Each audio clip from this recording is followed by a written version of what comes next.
sa mga viewers natin dyan sa comment section, sa mga baby boys natin dyan, shoutout sa inyo. Ipe-flex lang natin to, no, mga eyeball. Sobrang solid mag-support nito. Sobrang solid mag-support ni Madam It's Me Ken Gauk. 'Di ba? It's Me Ken Gauk. So shoutout kay It's Me Ken Gauk. Kung nandyan ka man sa comment section, eto na yung pagkakataon mo para ma-flex. Check natin yung kanyang account, ha. Check natin yung kanyang account. Eto na, mga eyeball, nasa inyong harapan, si Madam It's Me Ken Gauk. Kitang-kita nyo naman niya, mga eyeball.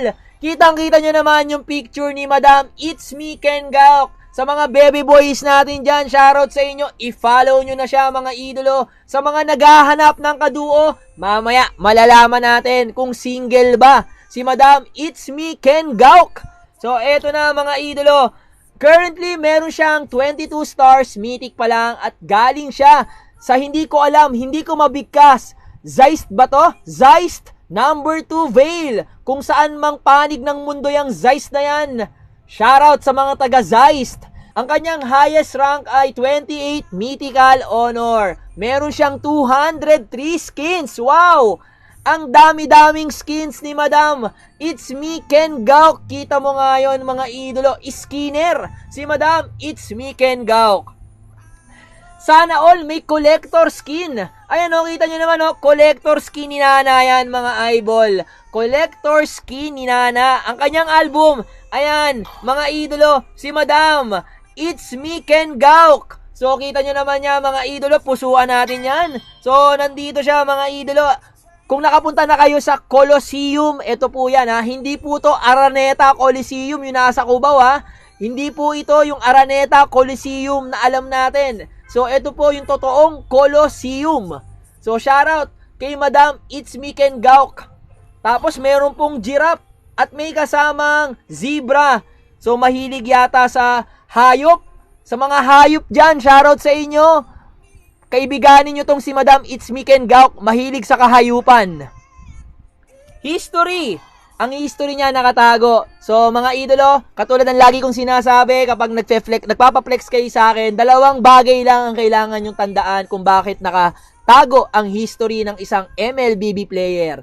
Una, lose streak yan. Pangalawa, meron yan tinatago na laging kasama sa rank game. Ganun lang yan, mga eyeball. Dalawang bagay lang dapat yung tandaan kung bakit nakatago ang history sa ML. Una, lose streak. Pangalawa, meron yan tinatago na kasama niya laging naglalaro sa ML. So, sa mga baby boys natin dyan, sa mga baby girls natin dyan, sa mga may jowa dyan, siguraduhin nyong hindi naka-hidden yung history ng mga partners nyo kasi alam nyo na, overthink malala. Battlefield, current season, 301 matches, 51% win rate, 38 MVPs ang kanyang current rank. Ang kanyang all-season naman, mga idolo, 2,306 matches, 46% win rate, 142 MVPs. Favorite hero niya, Nana only, mga idolo. Napakataas ng win rate, 38% win rate. Konti na lang, 30% na lang yung kanyang win rate, mga eyeball. So, kailangan pa matalo ng ilang beses si Madam It's Me Eerie para bumaba yung kanyang win rate, mga idolo, dahil masyadong mataas yung 38% win rate. Nagbe-veil din siya. Nagfo-Florin, Harley, Valir, at Kadita. All season naman, mga eyeball, Nana, 1,060 matches. Yung Nana niya, mga eyeball. Kita nyo naman yung win rate. Konti na lang, 50% win rate na. Mga idolo, 1,060 matches para sa Nana. Akalain nyo yun?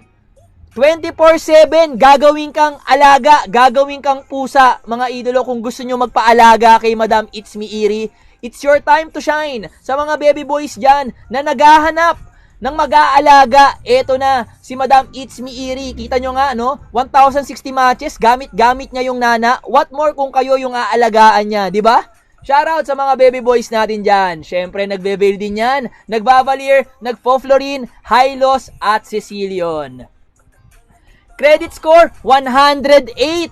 Mababa, mukhang na-report si Madam It's Me Eerie. Tingnan natin yung kanyang history. Nag-AFK.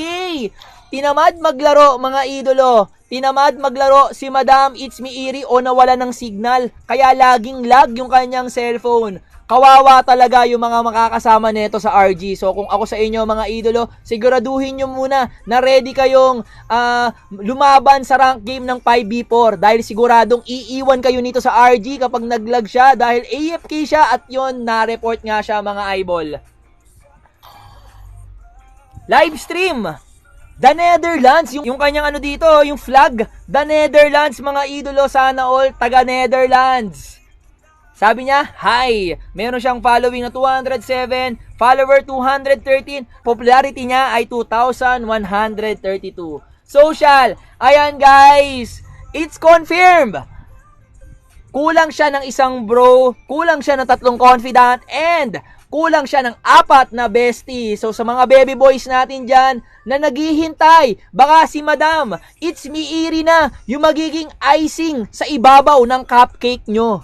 Diba mga baby boys natin dyan sa mga naghahanap ng kaduo, sa mga naghahanap ng real-time partner, hindi lang pang ML. Baka si Madam It's Me Iri na yung para sa inyo. So shoutout sa mga baby boys natin dyan na single, na saktong-sakto, bare months na.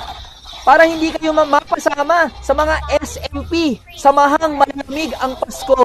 Diba mga idolo, pwede kayong humabol. Sa mga viewers natin dyan na naghahanap ng kaduo, wag na kayong sumunod sa mga samahang malalamig ang Pasko. Ito na yung pagkakataon nyo para baguhin yung trend. Samahan nyo si Madam It's Me Iri, iduo nyo, jowain nyo, it's your time to shine. Alright mga idolo, maraming salamat kay It's Me Ken Gook sa pagdalaw sa ating live stream at sana nagising kita diyan sa panonood mo dito sa ating stream. Sulit na sulit yung pag-flex ko sa'yo, eyeball. Diba? Maraming salamat kay Madam It's Me Ken Gook, aka It's Me Iri, dyan sa comment section. O diba? Ganito tayo mag-flex. So sa mga idolo natin gustong magpa-flex dyan, hindi po tayo talaga nagpe-flex. Nakalimutan ko lang talagang i-flex tong si Madam It's Me Ken Gook.